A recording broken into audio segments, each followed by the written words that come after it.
Hello, welcome to the channel. This video is about participial phases. Let's get started. Today we gonna talk about perfect participle phases. Let's take a look what areas we gotta cover. Number one, people use perfect participle phases talk about actions or events that happen before another.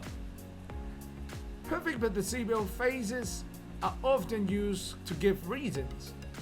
And what kinds of noun or pronoun we could use or identify in a perfect participle phase. And how about the second part? The verb in the second part could be in different tenses. So, there are four main areas. The first one, what time do we use it? And what other way we could use perfect participle phases? And the third one is, what is the first part of the sentence? What can we do with the first part? What color could it be? And what kinds of subject or object it could be identified? The second part of the sentence could be using in different tenses. Now, let's take a look at the first one. People use perfect participle phases to talk about action and event that happen before another action or event. For example, if we have two actions, A and B, action A happened before action B, then action A could use perfect participle phases to represent. Example, having locked all doors, Sally finally went to bed. Which action happened first?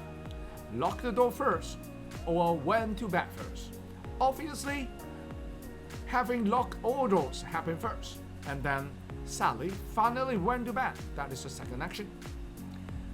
People could also use perfect participle phases to explain reasons.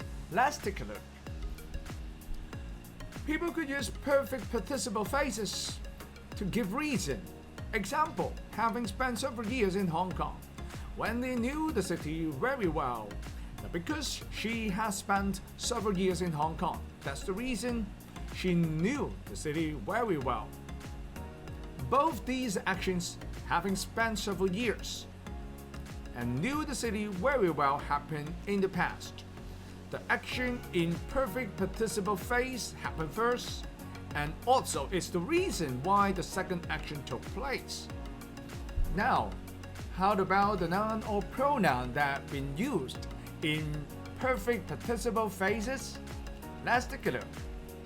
The noun or the pronoun of the perfect participle phase mentioned could either be the subject of the main sentences or other noun that hasn't been mentioned. Example, having been accused of the thievery, Steve left the company. The subject of the main clause, Steve, is not the subject of the phrase, having been accused of the thievery. It is actually someone else. Steve was accused by someone, but not Steve accused by himself. The perfect participle phase focuses on the action accused instead of the subject. And also, how about the tenses that we could use in the second part? I mean the main clause, the main sentence.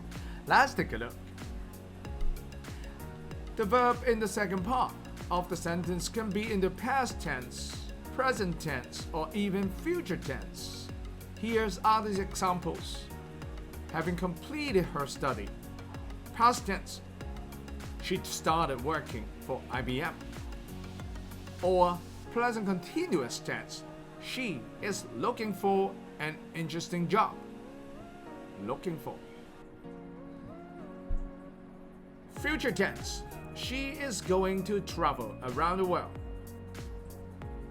Very nice. That's all for this chapter, and that's all for today. Like this video and subscribe our channel. See you next time. Goodbye.